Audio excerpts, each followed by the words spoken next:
Welcome to my channel ദൃശ്യം 2024 vlog. എൻ്റെ പ്രണയം. മിത്ര അയ്യർ മിസ്സായപ്പോൾ ധരിച്ചിരുന്ന വസ്ത്രങ്ങൾ, ആഭരണങ്ങൾ എല്ലാം ഒരു ബോക്സിലാക്കി അവരുടെ വീട്ടിലേക്ക് ആരോ പാഴ്സൽ ചെയ്തിരിക്കുന്നു എന്ന്. രാവിലെ എഴുന്നേറ്റ് വാതിൽ തുറന്ന അവിടുത്തെ ജോലിക്കാരാണ് ആ ബോക്സ് കണ്ടത്. എനിക്ക് എന്തായാലും ഒന്ന് പോയേ പറ്റൂ. പൊന്നു, നീ ഇവിടെ ഓക്കെ അല്ലേ? ഒറ്റയ്ക്ക് നിന്നോളോ? ഹരി ചോദിച്ചു. ഞാൻ നിന്നോളാം. ഹരിയേട്ടൻ പോയിട്ട് വാ. ഇപ്പോൾ വേഗം ചെന്ന് ഫ്രഷ് ആയിട്ട് വാ. ഞാൻ അപ്പോഴേക്കും ചായ എടുക്കാം. ചായ കുടിച്ചിട്ട് പോയിട്ട് വാട്ടോ, പൊന്നു പറഞ്ഞു. അവൻ ചിരിച്ചുകൊണ്ട് അവളുടെ നെറ്റിയിൽ ഒന്ന് അമർത്തി ചുംബിച്ചു. എഴുന്നേറ്റു. അവൻ എഴുന്നേറ്റ് വാഷ്റൂമിലേക്ക് പോയതും പൊന്നു വേഗം മാറാനുള്ള ഒരു വസ്ത്രവും എടുത്തുകൊണ്ട് താഴേക്ക് ചെന്നു. താഴത്തെ റൂമിൻ്റെ വാഷ്റൂമിൽ പോയി ഫ്രഷായി വന്നു. വേഗം കിച്ചണിലേക്ക് ചെന്നു.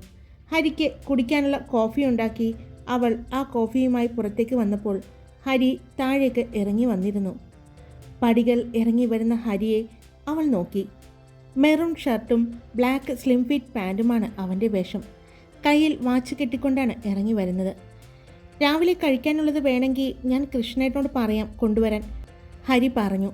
വേണ്ട ഹരിയേട്ടാ, ഇവിടെ സാധനങ്ങളുണ്ടോ? അവൻ ചോദിച്ചു. അതൊന്നും ഓർത്ത് ഹരിയേട്ടൻ ടെൻഷൻ ആവണ്ട. ഇവിടെ അത്യാവശ്യ സാധനങ്ങളെല്ലാം ഉണ്ട്. ഞാൻ ഉണ്ടാക്കിക്കൊള്ളാം. ഹരിയേട്ടൻ പോയിട്ട് വാ, പൊന്നു പറഞ്ഞു. അവൾ നീട്ടിയ കോഫി വാങ്ങി കുടിച്ചുകൊണ്ട് അവൻ മുൻവശത്തെ വാതിൽ തുറന്ന് പുറത്തേക്കിറങ്ങി. കോഫി കപ്പ് അവൾക്ക് കൊടുത്തുകൊണ്ട് വീണ്ടും അവളുടെ നെറ്റിയിൽ ഒന്ന് ചുംബിച്ചുകൊണ്ട് പോയിട്ട് വരാം എന്ന് പറഞ്ഞുകൊണ്ട് അവൻ പുഞ്ചിരിച്ചുകൊണ്ട് അവൻ്റെ കാറിൽ കയറി. ഹരി പോയതും പൊന്നു ചെന്ന് ഗേറ്റ് അടച്ച് അകത്തേക്ക് കയറാൻ പോയപ്പോഴാണ് അതേ ഒന്നവിടെ നിന്നേ എന്ന് ആരോ പറയുന്നത് കേട്ടത്.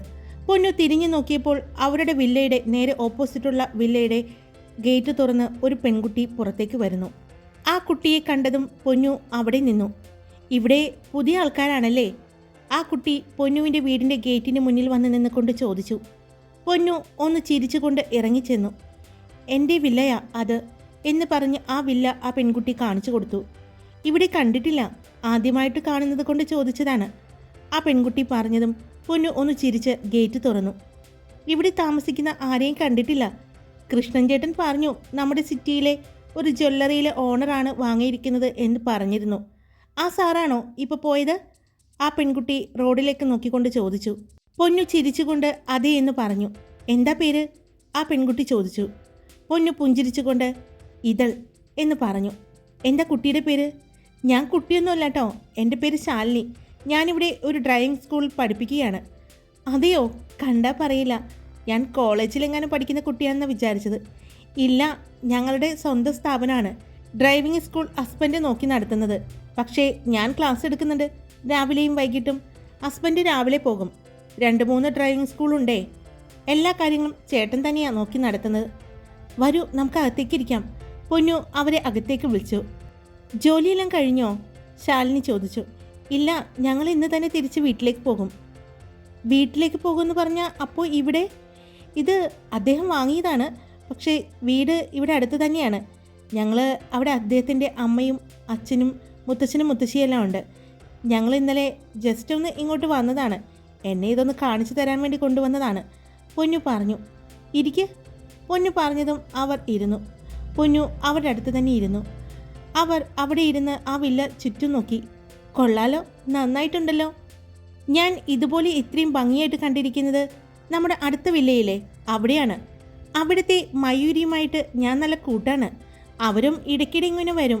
രാവിലെ വരും, വൈകിട്ട് പോകും. ഭാര്യയും ഭർത്താവും കൂടി വന്നിട്ട് തിരിച്ചു പോകും. ഒരു കുഞ്ഞുണ്ട്, കുഞ്ഞിനെ കൊണ്ടുവരാറില്ല. അതിനെ വിട്ട് ആ വീട്ടുകാർ നിൽക്കില്ല എന്നാണ് പറയുന്നത്. അതുപോലെ തന്നെയാണല്ലോ നിങ്ങളും, ശാലിനി പറഞ്ഞു. അതിന് ഇതളൊന്ന് പുഞ്ചിരിച്ചതേയുള്ളൂ. ഇതൾ എന്ത് ചെയ്യുന്നു?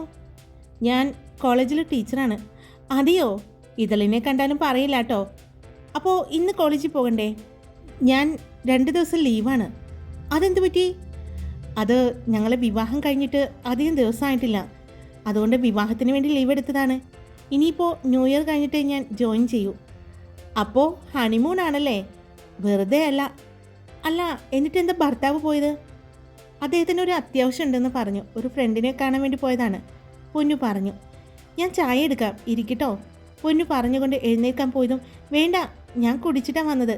എനിക്ക് മോൾ എഴുന്നേൽക്കുന്നതിന് മുമ്പ് പോകണം. മോളുണ്ടോ? ഉണ്ട്. അവിടെ ഭർത്താവിൻ്റെ അമ്മയുമുണ്ട്. അമ്മ നോക്കും കുഞ്ഞിനെ. മോൾക്കും അച്ചമ്മയാണ് ഇഷ്ടം. ഞാൻ എപ്പോഴും ഇങ്ങനെ പോകുന്നത് കൊണ്ട് കാര്യങ്ങളെല്ലാം അമ്മ തന്നെയാണ് അവളെ നോക്കുന്നത്. എനിക്ക് വീട്ടിൽ വെറുതെ ഇരിക്കാൻ ഭയങ്കര ബോറടിയാ. അമ്മ കുഞ്ഞിൻ്റെ കാര്യങ്ങൾ നോക്കും. ടി വി ഒന്നും ഞാനങ്ങനെ കാണാറില്ല. അടുത്തൊന്നും ആരുമില്ലല്ലോ. നിങ്ങളും വാങ്ങിയിട്ട് ഇത് അടച്ചിട്ട് പോയിരിക്കുക. അപ്പുറത്ത് ഞാൻ പറഞ്ഞില്ലേ സൂര്യനാരായണൻ ഗോകുലം ഗ്രൂപ്പിൻ്റെ ഓണറാണെന്ന്. നിങ്ങൾ രണ്ടു കൂട്ടരും ബിസിനസ് രംഗത്തുള്ള ആളുകളാണല്ലോ. അതുകൊണ്ടാണ് വീട് വാങ്ങിയിട്ട് പോയിരിക്കുകയാണല്ലേ. ബാക്കി എല്ലാ വീടുകളിലും ആളുകളുണ്ട്. പക്ഷേ ആളുകൾ തമ്മിൽ അങ്ങോട്ടും ഇങ്ങോട്ടും പരസ്പരം സംസാരിക്കാറില്ല. കുറച്ച് ദിവസം മുമ്പ് നമ്മുടെ 20ാമത്തെ വില്ലയിൽ ആളുകൾ വന്നു. അവിടെ മാത്രമേ ആളുകൾ ഉണ്ടാവാതിരുന്നുള്ളൂ. അവിടെയും വന്നു. പക്ഷേ ആരും പുറത്തൊന്നും കണ്ടില്ല. ആള് വന്നു എന്ന് മാത്രം അറിയാം. ആരാണ് എന്താണ് എന്നൊന്നും ഇതുവരെ പറഞ്ഞു കേട്ടില്ല. നിങ്ങളപ്പോൾ ഇന്ന് തന്നെ പോകുമെന്ന് ഉറപ്പാണല്ലേ? അതെ. എന്നാ എൻ്റെ വീട്ടിലേക്ക് വരുമോ? അമ്മയുണ്ട്, മോളെയും കാണാം. അത് ഇന്നെന്തായാലും വേണ്ട, പിന്നൊരു ദിവസം ആകാം, പൊന്നു പറഞ്ഞു. എന്നാ ശരി, പിന്നെ കാണാം. ഞാൻ ചുമ്മാ വന്നേയുള്ളൂ. ആദ്യമായിട്ട് കാണുകയല്ലേ, ഇടയ്ക്കിടെ ഇങ്ങോട്ട് വരുമോ? ശാലിനി ചോദിച്ചു. ഇടയ്ക്കൊക്കെ വരാൻ നോക്കാം. എന്നാ ഇടയ്ക്കൊക്കെ വരൂട്ടോ. അപ്പോൾ നമുക്ക് കാണാം എന്ന് പറഞ്ഞ് അവർ പുറത്തേക്കിറങ്ങി. പൊന്നു അവരുടെ കൂടെ തന്നെ പുറത്തേക്കിറങ്ങി. അവർ ഗേറ്റ് തുറന്ന് പുറത്തേക്ക് പോകുന്നത് കണ്ടിട്ടാണ് തിരിച്ച് പൊന്നു അകത്തേക്ക് കയറി വാതിൽ ലോക്ക് ചെയ്തത്. അവൾ വേഗം കിച്ചണിലേക്ക് ചെന്നു. അത്യാവശ്യം കൊണ്ടുവന്ന സാധനങ്ങളെല്ലാം ഉണ്ടായിരുന്നു. അവൾ വേഗം തന്നെ ഇന്നലെ കൊണ്ടുവന്ന ചിക്കൻ ഇരിക്കുന്നത് കൊണ്ട് അതിൽ നിന്നും ചിക്കൻ എടുത്ത് ഫ്രൈ ചെയ്യാനും കുറച്ച് അരിയെടുത്ത് ചോറ് വയ്ക്കാനും പിന്നെ കുറച്ച് മോരുകറിയും ക്യാബേജ് തോരനും എല്ലാം ഉണ്ടാക്കി. എല്ലാം കഴിഞ്ഞപ്പോൾ തന്നെ 2 മണിക്കൂർ കഴിഞ്ഞു. പൊന്നു ഹരിയുടെ ഫോണിലേക്ക് വിളിക്കണം എന്ന് വിചാരിച്ചു. ഫോൺ എടുത്തപ്പോഴാണ് ഹരിയുടെ മിസ്ഡ് കോൾ കണ്ടത്. അവൾ വേഗം തിരിച്ചു വിളിച്ചു. ഹരിയേട്ടാ, എവിടെയായിരുന്നു പൊന്നു? ഞാൻ വിളിച്ചത് കേട്ടില്ലേ? ഹരി ചോദിച്ചു. ഇല്ല, കേട്ടില്ല. ഞാൻ കിച്ചണിൽ നല്ല തിരക്കുള്ള പണിയിലായിരുന്നല്ലോ അല്ലേ? എന്താ ഇന്നത്തെ സ്പെഷ്യല്? ഹരി ചോദിച്ചു. അതെങ്ങനെ ഹരിയേട്ടൻ കണ്ടു? അതൊക്കെ ഞാൻ കണ്ടു. ഇന്നെന്താ സ്പെഷ്യല്? അങ്ങനെ പ്രത്യേകിച്ചൊന്നുമില്ല ഹരിയേട്ടാ. എന്തായാലും പൊന്നു വേഗം ഫ്രഷ് ആയിട്ടിരിക്കെ, ഞാൻ വേഗം വരാട്ടോ, അവൻ പറഞ്ഞു. ശരി ഹരിയേട്ടാ. പൊന്നു ഫോൺ വെച്ചു. ഞാൻ കിച്ചണിലാണെന്ന് എങ്ങനെയാണവോ കണ്ടത്? ഹരിയേട്ടനായതുകൊണ്ട് വിശ്വസിക്കാൻ പറ്റില്ല. ക്യാമറ ഇങ്ങനെ വെച്ചിട്ടുണ്ടാവോ? അവൾ നോക്കിയപ്പോഴാണ് ശരിയാണ് ക്യാമറ ഇരിക്കുന്നത് കണ്ടത്. വെറുതെയല്ല ഈ മനുഷ്യൻ്റെ ഒരു കാര്യം. അവൾ ക്യാമറയിൽ നോക്കി പുഞ്ചിരിച്ചുകൊണ്ട് മുകളിലെ അവരുടെ റൂമിലേക്ക് പോയി. ഹരി ഇതേ സമയം നവീനും പ്രവീണുമായിട്ട് സംസാരിച്ചു കൊണ്ടിരിക്കുകയായിരുന്നു. നിനക്ക് ആ ബോക്സ് കണ്ടിട്ട് എന്ത് തോന്നുന്നു? നവീൻ പ്രണവിനോട് ചോദിച്ചു. ബോക്സ് കണ്ടിട്ട് എനിക്ക് പ്രത്യേകിച്ചൊന്നും തോന്നുന്നില്ല. അയ്യോ എടാ പൊട്ടാ, ബോക്സ് അല്ല ചോദിച്ചത്, ആ സാധനങ്ങൾ കണ്ടിട്ട്. അത് പിന്നെ ഞാൻ ഈ മിത്ര അയ്യരെ ഇതുവരെ കണ്ടിട്ടില്ലല്ലോ, അതുകൊണ്ട് എനിക്കറിയില്ല. പക്ഷേ അവർ പറഞ്ഞത് വെച്ച് അത് മിത്രയുടെയാണെന്ന് ഉറപ്പിക്കാൻ നമുക്ക് പറ്റില്ല. അവർ എന്ത് ഉദ്ദേശിച്ചായിരിക്കും ഇത് അയച്ചു തന്നിരിക്കുന്നത്? അതിൽ കുറച്ച് ബ്ലഡുണ്ട്. അത് ടെസ്റ്റിന് അയക്കാൻ വേണ്ടിയുള്ള കാര്യങ്ങൾ ചെയ്തിട്ടുണ്ട്, പ്രണവ് പറഞ്ഞു. അത് ടെസ്റ്റ് ചെയ്യുകയൊന്നും വേണ്ട, അത് മിത്ര അയ്യരുടെ തന്നെയായിരിക്കും, ഹരി പറഞ്ഞു. അതെങ്ങനെ നിനക്കറിയാം? അത് ചിന്തിക്കാവുന്ന കാര്യമല്ലേ ഉള്ളൂ. അവർ ഉറപ്പായിട്ടും ഇങ്ങനൊരു സംഭവം നമുക്ക് തെളിവ് പോലെ തന്നെ ഇട്ട് തന്നിട്ടുണ്ടെങ്കിൽ അത് മിത്രയുടെ തന്നെ ആകാനുള്ള എല്ലാ കാര്യങ്ങളും അവർ ചെയ്തിട്ടുണ്ടാകും. പിന്നെ ഇപ്പോൾ സ്വാഭാവികമായിട്ടും മിത്ര മിസ്സിംഗ് ആണെന്നും അവരുടെ വീട്ടുകാർ കേസ് കൊടുത്തിട്ടുണ്ടാവുമെന്നും അത് നമ്മൾ തന്നെയായിരിക്കും അന്വേഷിക്കാൻ വന്നിരിക്കുന്നത് എന്നും ഇതിന് പിന്നിലുള്ളവർ ആരാണോ അവർക്ക് അറിയാം. അത്രയും കാര്യമായി തന്നെ നമ്മളെ വാച്ച് ചെയ്യുന്നുണ്ടാവും ഇതിന് പുറകിലുള്ള ആളുകൾ. കാരണം അവർ നിസ്സാരക്കാരായ ആളുകളല്ല. അങ്ങനെ നമുക്ക് തള്ളിക്കളയാനും പറ്റില്ല. അവർ സാധാരണക്കാരായ ഒരാളെ അല്ല പിടിച്ചു കൊണ്ടുപോയിരിക്കുന്നത്. അവർക്ക് പിന്നിൽ നല്ല ലക്ഷ്യങ്ങളുണ്ട്. മിത്ര അയ്യർ എന്ന് പറയുന്ന ഒരു സയൻറ്റിസ്റ്റ് ഇപ്പോൾ അവർ വളരെ പ്രധാനപ്പെട്ട ഒരു കേസ് കൈകാര്യം ചെയ്തുകൊണ്ടിരിക്കുന്ന ആളാണ്. അതും നമ്മുടെ രാജ്യത്തിന് വളരെ ഉപകാരപ്രദമായ ഒരു കാര്യം തന്നെയാണ്. നമ്മുടെ രാജ്യത്തിന് എന്നല്ല, എല്ലാ രാജ്യങ്ങൾക്കും ഉപകാരപ്രദമായ ഒരു കാര്യമാണ്. ഇപ്പോൾ അനുദിനം വളർന്നുകൊണ്ടിരിക്കുന്ന ഓരോ അസുഖങ്ങൾക്കും ജീവിത സാഹചര്യങ്ങൾ കൊണ്ടും പലരുടെയും ശരീരത്തിൽ പല അവയവങ്ങൾക്കും പലതരം അസുഖങ്ങൾ കൊണ്ടും ആ ഓർഗൻസ് എല്ലാം പ്രവർത്തനനിരതമായി പോകുന്ന സാഹചര്യത്തിൽ മരണം സംഭവിക്കുന്ന ഈ കാലഘട്ടത്തിൽ ഡോക്ടർമാർ ഏറ്റവും കൂടുതൽ പറയുന്ന ഒരു കാര്യമാണ് അവയവം മാറ്റിവെക്കുക എന്ന ശസ്ത്രക്രിയ. അവയവ പുനരുജ്ജീവന ഗവേഷണം. സ്റ്റെം സെല്ലുകൾ ഉപയോഗിച്ച് ലാബുകളിൽ അവയവങ്ങൾ വളർത്തൽ അവയവക്ഷാമത്തിന് ഒരു പരിഹാരം വാഗ്ദാനം ചെയ്യുന്നു. ലോകമെമ്പാടുമുള്ള നിരവധി ഗവേഷകർക്ക് സ്റ്റെം സെല്ലുകളിൽ നിന്നും ഓർഗനോയിഡുകൾ എന്ന് വിളിക്കപ്പെടുന്ന തരത്തിലുള്ള ടിഷ്യൂകൾ വളർത്താൻ കഴിഞ്ഞിട്ടുണ്ട്. ഈ ടിഷ്യൂകൾ യഥാർത്ഥ മനുഷ്യ അവയവങ്ങളെ ഘടനയെയും പ്രവർത്തനത്തെയും സാമ്യമുള്ളതാണ്. പ്രശസ്തമായ ഒരു ചിൽഡ്രൻസ് ഹോസ്പിറ്റലിലെ മെഡിക്കൽ സെന്ററിലെ ഗവേഷകർ iPS കോശങ്ങളിൽ നിന്നും നിർമ്മിച്ച കുടൽ കോശങ്ങൾ ഇംപ്ലാന്റ് ചെയ്തതിനു ശേഷം എലികളിൽ ചെറിയ മനുഷ്യക്കുടൽ വളർത്തിയിട്ടുണ്ട്. എഡിൻബർഗ് സർവകലാശാലയിലെ ഗവേഷകർ ഒരു എലിയിൽ പൂർണ്ണമായും പ്രവർത്തനക്ഷമമായ ഒരു തൈമസ് വളർത്തി. സ്റ്റെം സെല്ലുകൾ ഉപയോഗിച്ച് ഒരു പൂർണ്ണ അവയവം വളർത്തിയ ആദ്യ സംഭവമാണിത്. ഹാൻസ് ക്ലീവേഴ്സും സഹപ്രവർത്തകരും കുടലിലെയും കുടൽ കലകളിലെയും ഓർഗനോയിഡുകളിലെ ക്യാൻസറും മറ്റു രോഗങ്ങളും പഠിക്കുന്നതിനുള്ള രീതിയിൽ വികസിപ്പിച്ചു കൊണ്ടിരിക്കുന്ന സ്റ്റെം സെല്ലുകളിൽ നിന്നും മിനി ഗട്ട്സ് വളർത്തുന്നു. സിഡ്നി സർവകലാശാല, സിഡ്നിയിലെ വെസ്റ്റ്മീഡ് മില്ലേനിയം ഇൻസ്റ്റിറ്റ്യൂട്ട്, വാഷിംഗ്ടൺ സർവകലാശാല എന്നിവിടങ്ങളിലെ ഗവേഷകർ ഉൾപ്പെടുന്ന കാർഡിയോളജിസ്റ്റ് ജെയിംസ് ടോങ്ങിൻ്റെ നേതൃത്വത്തിലുള്ള ഒരു സംഘം മനുഷ്യ ഭ്രൂണം സ്റ്റെം സെല്ലുകൾ ഉപയോഗിച്ച് കേടായ ഹൃദയകോശങ്ങളെ വീണ്ടും വളർത്താൻ കഴിഞ്ഞു. ഹൃദയാഘാതം സംഭവിച്ച കുരങ്ങുകളിലേക്ക് സ്റ്റെം സെല്ലുകൾ കുത്തിവെച്ചു. കേടായ കോശങ്ങളെ 40% സ്വയം നന്നാക്കി. തുടർന്ന് പുതിയ ഹൃദയകോശങ്ങൾ ഹൃദയത്തിൻ്റെ ബാക്കി ഭാഗങ്ങളിലായി താളത്തിൽ മിടിക്കാൻ തുടങ്ങി. മർഡോക്ക് ചിൽഡ്രൻസ് റിസർച്ച് ഇൻസ്റ്റിറ്റ്യൂട്ടിലെ മെലീസ ലിറ്റിൽ നയിക്കുന്ന ഒരു കൂട്ടം ഗവേഷകർ ഗർഭപിണ്ഡത്തിൻ്റെ വികസന കാലത്ത് കാണപ്പെടുന്നതിന് സമാനമായ ഒരു ചെറിയ വൃക്ക വികസിപ്പിച്ചെടുത്തു. വൃക്ക പലതരം കോശങ്ങളുമായ വലുതും സങ്കീർണവുമായ ഒരു അവയവമാണ്. അതിനാൽ ലാബിൽ പൂർണ്ണമായ പക്വത പ്രാപിച്ച വൃക്ക വളർത്തുന്നതിന് ഒരു വെല്ലുവിളിയായി തുടരുന്നു. എന്നാൽ പിന്നീട് രോഗികൾക്ക് പരിമിതമായ ഫിൽട്ടറിംഗ് പ്രവർത്തനം നൽകാൻ കഴിയുന്നത്ര വലുതായ വൃക്കകളെ വളർത്തിയെടുക്കാൻ കഴിഞ്ഞേക്കും. എന്നിരുന്നാലും ഈ പ്രാരംഭഘട്ട വൃക്ക കോശങ്ങളെ പോലും വളർത്താനുള്ള കഴിവ് വൃക്ക വികസനം പഠിക്കുന്നതിനും വൃക്ക വളർച്ചയിലെ പ്രത്യേക മ്യൂട്ടേഷനുകളെക്കുറിച്ച് കൂടുതൽ നേരിട്ടുള്ള ഗവേഷണം നടത്തുന്നതിനും പുതിയ മരുന്നുകൾ പരീക്ഷിക്കുന്നതിനും വിലപ്പെട്ട ഒരു ഉപകരണം നൽകുന്നു. ഈ പ്രവർത്തനങ്ങളെല്ലാം സ്റ്റെം സെല്ലുകൾ ഗവേഷകരുടെ ഏറ്റവും വലിയ അഭിലാഷങ്ങളിൽ ഒന്നിനെ പോഷിപ്പിക്കുന്നു. കേടായ മനുഷ്യകലകളെ വീണ്ടും വളർത്താനോ നന്നാക്കാനോ കഴിയുക, അല്ലെങ്കിൽ അതിലും മികച്ച രീതിയിൽ പുതിയ അവയവങ്ങൾ സൃഷ്ടിക്കുക. ഇത് കേൾക്കുമ്പോൾ വളരെ നിസ്സാരമായി തോന്നുന്ന ഒരു സംഭവം ആണെങ്കിൽ കൂടി പക്ഷേ നമ്മുടെ രാജ്യത്തേക്ക് മരണസംഖ്യ കുറയ്ക്കാൻ ഏറ്റവും ഉപകാരപ്പെടുന്ന ഒന്നാണ് ഈ അവയവം വളർത്തൽ എന്നത്. എല്ലാ രാജ്യക്കാരും ഇപ്പോൾ അതിനുവേണ്ടിയുള്ള ശ്രമം നടത്തുന്നുണ്ട്. അതിൽ മെയിനായിട്ട് ഹൃദയം, വൃക്ക, ലിവർ അങ്ങനെയുള്ള അവയവങ്ങൾ ആണ് രൂപകൽപ്പന ചെയ്യുന്നത്. അവരവരുടെ രാജ്യത്തിൻ്റെ മരണസംഖ്യ കുറയ്ക്കാനും അത് ഉപകാരപ്പെടും എന്നുള്ളത് കൊണ്ട് തന്നെ ഇത് രാജ്യങ്ങൾക്ക് ഇടയിൽ ഒരു ചർച്ചാ വിഷയം ആയി കഴിഞ്ഞിരിക്കുന്നു. അവരവരുടെ രാജ്യത്തെ മരണസംഖ്യ കുറയ്ക്കാൻ അവിടെ ഭരണാധികാരികൾ ഇപ്പോൾ അതിനുവേണ്ട എല്ലാം ചെയ്യുന്ന ഒരു അവസ്ഥയിലാണ്. പ്രത്യേകിച്ച് കൊറോണ പോലെയുള്ള മഹാമാരികൾ വന്നുപോയ ഈ സമയത്ത് ഒരുപാട് മരണസംഖ്യ പല രാജ്യങ്ങളിലും കൂടുതൽ വന്നതുകൊണ്ടാണ് അവർ ഇങ്ങനെ ചിന്തിക്കുന്നത്.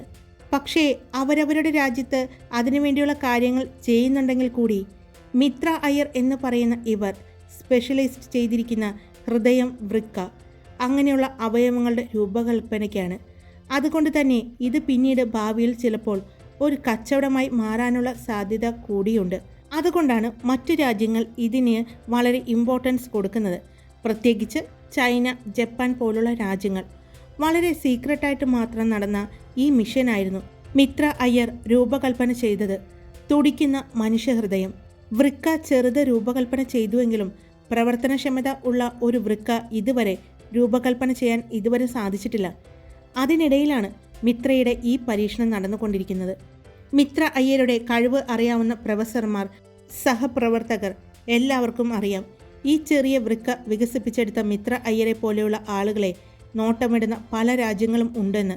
സാമ്പത്തികമായും അവരുടെ നാടിൻ്റെ നേട്ടത്തിന് ഇത് ഉപകാരപ്പെടുന്നത് കൊണ്ട് തന്നെയാണ് ഇവരെ പോലെയുള്ളവരെ തങ്ങളുടെ രാജ്യത്ത് തന്നെ ഒരു മുതൽക്കൂട്ട് ആക്കാൻ വേണ്ടി എന്ത് വില കൊടുത്തും കൂടെ നിർത്തുക എന്ന് പല രാജ്യങ്ങളും ആഗ്രഹിക്കുന്നുണ്ട്. അവർ ചെയ്യുന്ന പണത്തിൻ്റെ സ്വാധീനതയിൽ അവർ വഴങ്ങിയില്ലെങ്കിൽ അവർ പിന്നീട് ചെയ്യുന്നത് അവരെ കടത്തിക്കൊണ്ടു പോകുക എന്നതാണ്. ഇപ്പോൾ മിത്ര അയ്യർ അങ്ങനൊരു പരീക്ഷണം നടത്തിക്കൊണ്ടിരിക്കുന്ന സാഹചര്യത്തിൽ അവർ മിസ്സിംഗ് ആയിട്ടുണ്ടെങ്കിൽ ഉറപ്പായിട്ടും അങ്ങനെ എന്തെങ്കിലും ഒരു റീസണാണ് ആവാൻ സാധ്യത. എന്തായാലും അതാണ് നമ്മൾ കണ്ടെത്തേണ്ടത്. മിത്ര ആരും അറിയാതെ വന്നായിരുന്നു മുംബൈയിൽ ഇങ്ങനെയൊരു പരീക്ഷണം നടത്തിക്കൊണ്ടിരുന്നത്. ഇത് പുറമെ അറിഞ്ഞാൽ ഉണ്ടാകുന്ന കാര്യങ്ങളെക്കുറിച്ച് വ്യക്തമായി അറിയാവുന്ന മിത്ര ആരെയും ഒരു സഹായത്തിന് പോലും കൂട്ടാതെ ഒറ്റയ്ക്കാണ് ഇക്കാര്യങ്ങളെല്ലാം നടത്തിക്കൊണ്ടിരുന്നത്. അതിനിടയിൽ അവർ മിസ്സിംഗ് ആയിരിക്കുന്നത്. അതുകൊണ്ട് അവരെപ്പോലെയുള്ള ഒരു സയൻറ്റിസ്റ്റ് നമ്മുടെ നാടിന് അഭിമാനം തന്നെയാണ്. അതുകൊണ്ടാണ് നമുക്ക് അവരെ കണ്ടെത്താനായിട്ട് ഇത്രയും പ്രഷറും തരുന്നത്. അവരുടെ ഈ പരീക്ഷണത്തിൽ വിജയിച്ചാൽ നമ്മുടെ നാട്ടിലെ എത്ര ആളുകളാണെന്ന് അറിയോ പുതിയൊരു ജീവിതത്തിലേക്ക് തിരിച്ചു കിട്ടുന്നത്, അവരുടെ ആയുസ് നീട്ടിക്കിട്ടുന്നത്. അതുകൊണ്ട് എത്രയും പെട്ടെന്ന് അവരെ കണ്ടുപിടിച്ചേ പറ്റൂ. അല്ല ഹരി, ഇനി അവർ മറ്റുള്ള രാജ്യങ്ങൾ വാഗ്ദാനം ചെയ്ത പണത്തിന് വേണ്ടി അവർ ഇവിടെ നിന്ന് മിസ്സിംഗ് ആണെന്ന് പറഞ്ഞ് മറ്റൊരു രാജ്യത്തിന് വേണ്ടി ജോലി ചെയ്യാൻ പോയിട്ടുണ്ടെങ്കിൽ? നവീൻ ചോദിച്ചു. അതിന് സാധ്യത കുറവാണ്. കാരണം അങ്ങനൊരു ഓഫർ അവർക്ക് ആദ്യമേ വേണമെങ്കിൽ സ്വീകരിക്കാമായിരുന്നു. അവരത് സ്വീകരിക്കാതെയാണ് അവരുടെ ജോലി പോലും ഉപേക്ഷിച്ച് ഈ നാട്ടിലേക്ക് വന്നത്. അങ്ങനെയാണെങ്കിൽ അവർക്കത് ആദ്യമേ നോക്കാമായിരുന്നു. അവർക്ക് ഇന്ത്യയിലേക്ക് വരേണ്ട ആവശ്യമേ ഉണ്ടായിരുന്നില്ല. നമ്മുടെ നാടിനു വേണ്ടി ഇങ്ങനൊരു കാര്യം ചെയ്യാം എന്ന് തീരുമാനിച്ചത് കൊണ്ട് തന്നെയാണ് അവർ വന്നത് എന്നാണ് എനിക്ക് കിട്ടിയ റിപ്പോർട്ട്. അവരുടെ കഴിവിനെ മറ്റ് രാജ്യക്കാർ മിസ്യൂസ് ചെയ്യുന്നു എന്ന് തോന്നിയത് കൊണ്ടാണ് അവർ ഇങ്ങോട്ട് പോകുന്നത് എന്നാണ് എനിക്ക് കിട്ടിയ മറ്റൊരു വിവരം. പിന്നെ ഈ മിത്ര അയ്യർ പണത്തിന് വേണ്ടി ഒന്നും ചെയ്യാറില്ല. അത്തരമൊരു സ്ത്രീയല്ല മിത്ര അയ്യർ, ഹരി പറഞ്ഞു. ഹായ്, എല്ലാവരും സുഖമായിട്ടിരിക്കുന്നോ? ഞാൻ സുഖമായിട്ടിരിക്കുന്നു. ഇന്നത്തെ സ്റ്റോറിയിൽ ഞാൻ കൃത്രിമമായിട്ട് അവയവ നിർമ്മാണത്തെക്കുറിച്ച് പറഞ്ഞിട്ടുണ്ടായിരുന്നു. അപ്പോൾ ഇത് പലർക്കും കേൾക്കുന്നവർക്ക് ഇങ്ങനെയൊക്കെ ഉണ്ടോ എന്നൊക്കെ ചിന്തിക്കും. ഞാൻ എൻ്റെ ഊഹങ്ങളാണോ ഇതൊക്കെ പറയുന്നത്, ഇങ്ങനെയൊന്നും നടക്കില്ല എന്നൊക്കെ ചിന്തിക്കുന്നവരുണ്ടാകാം. പക്ഷേ ശരിക്കത് ഉള്ള കാര്യമാണ്. പക്ഷേ ഇത് വികസിപ്പിച്ച് വരുന്നതേ ഉള്ളൂ എന്നാണ് ഞാൻ അറിഞ്ഞത്. ഇപ്പോഴും ഇതിനെക്കുറിച്ചുള്ള റിസർച്ച് നടന്നുകൊണ്ടിരിക്കുന്നുണ്ട് എന്നാണ് ഞാൻ അറിഞ്ഞത്. എന്തെങ്കിലും ഡൗട്ട് ഉണ്ടെങ്കിൽ നിങ്ങൾക്ക് ഇതൊന്ന് ഗൂഗിളിൽ കയറി നോക്കാം. അതിൽ ഇതിനെക്കുറിച്ച് വിശദമായിട്ട് കൊടുത്തിട്ടുണ്ട്. ഇപ്പോഴും അത് സക്സസ് ആയിട്ടില്ല എന്നാണ് ഞാൻ അറിഞ്ഞത്. എൻ്റെ ഒരു പരിമിതി വെച്ചിട്ടാണ് ഞാനിത് പറഞ്ഞിരിക്കുന്നത് കേട്ടോ. ഞാൻ പറഞ്ഞില്ല, എനിക്ക് ഡൗട്ട് ഉണ്ടെങ്കിൽ ഞാൻ ഗൂഗിളിൽ കയറി നോക്കാറുണ്ട്. അങ്ങനെ ഇൻ്റർനെറ്റിൽ കയറി നോക്കിയപ്പോൾ കണ്ട കാര്യങ്ങളാണ് ഞാൻ ഇതിലേക്ക് പറഞ്ഞിരിക്കുന്നത്. അതുകൊണ്ട് ആരും കമൻറ്റിൽ വന്ന് എന്നെ വഴക്ക് പറയരുത് കേട്ടോ. ഞാൻ പറഞ്ഞില്ലേ, ഡൗട്ട് ഉണ്ടെങ്കിൽ നിങ്ങൾക്ക് ഗൂഗിളിൽ കയറി നോക്കാം. എല്ലാ സ്റ്റോറിയിൽ നിന്നും വ്യത്യസ്തമായിട്ട് ഇതിലൊരു ചെറിയൊരു കുറ്റാന്വേഷണം പോലെ ഞാൻ കൊണ്ടുവരാൻ ശ്രമിച്ചിരിക്കുന്നതാണ്. അതിൻ്റെ കൂടെ തന്നെ ഹരിയുടെയും ഇതളിൻ്റെയും പൊന്നുവിൻ്റെയും പ്രണയം കൂടി കൊണ്ടുവരാൻ നോക്കുന്നുണ്ട്. എത്രത്തോളം നന്നാവുന്നുണ്ട് എന്നെനിക്ക് അറിയില്ല. നിങ്ങളുടെ സപ്പോർട്ട് കൊണ്ട് മാത്രമാണ് ഞാൻ ഈ സ്റ്റോറി മുന്നോട്ട് കൊണ്ടുപോകുന്നത്. ശരിക്കും പറഞ്ഞാൽ ഞാൻ ആദ്യമായിട്ടാണ് ഇങ്ങനൊരു സ്റ്റോറി കൊണ്ടുവരുന്നത്. അതിൻ്റെ എല്ലാ പോരായ്മകളും ഉണ്ടാകും. അപ്പോൾ സ്റ്റോറി ഇഷ്ടപ്പെട്ട നിങ്ങളുടെ അഭിപ്രായങ്ങൾ പറയുക, ലൈക്ക് ചെയ്യാനും മറക്കരുത് കേട്ടോ. സബ്സ്ക്രൈബ് ചെയ്യാതെ കേൾക്കുന്നവരുണ്ടെങ്കിൽ സബ്സ്ക്രൈബ് ചെയ്ത് സപ്പോർട്ട് ചെയ്യുക. Love you all. It's me Karthika.